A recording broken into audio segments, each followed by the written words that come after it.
The best method for providing conflict management education is through the prescriptive model. This model provides the student with textual information on standards and principles for the basics of cultural negotiation. Then, the students apply this to role-playing situations, where they learn about how it'll play out in different conflict situations in the real world, how they may come up with different consequences if they stray from the original plan, or if they don't use one of the guiding principles of negotiations that they were taught. Do you think this is a good method? Do you think it's the best method, like I had previously mentioned? I hope you would say no.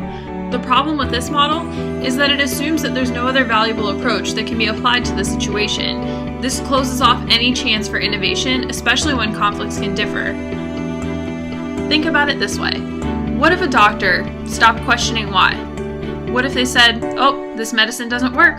I guess we can't cure cancer." What would happen then? Seems kinda silly once you think of it that way, right? The text. Navigating the Uncharted Waters of Cross-Cultural Conflict Resolution Education by Serge Loode. The text provides the challenge to use a dialogical approach to not only conflict resolution, but to conflict resolution education. Instead of just going in with a set number of principles, a set number of standards, a set method of how to do something, you go in, you look at the conflict, and then you decide. You decide based on the members involved, until everybody's involved.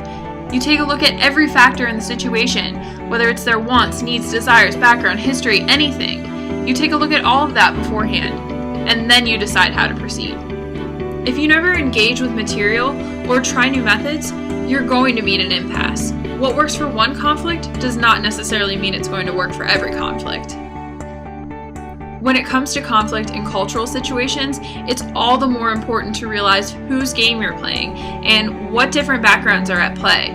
You could honestly ruin a relationship if you're not aware of the different values and cultural beliefs that are going on in a situation. Don't just assume that your opponent knows exactly what you're thinking and that they abide by the same rules and regulations that you would normally do. The text dialogical approach to conflict management allows you to increase critical thinking and education. You cater the negotiation process to the conflict itself, allowing for more innovation and different ideas to be spread across the table. It takes into account all cultural backgrounds and allows every player to have their voice heard.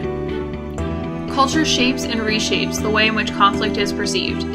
This is another way of reframing the conversation, in that each party has a different background, belief system, and set of values.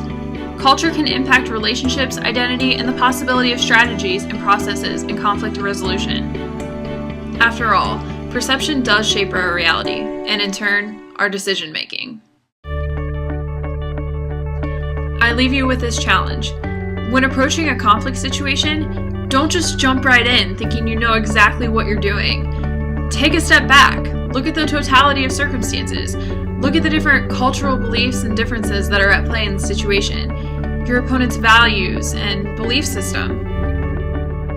Think before you act. Put yourself in your opponent's shoes. What do you think their perspective on the situation is? How can you better your own position to benefit everyone involved?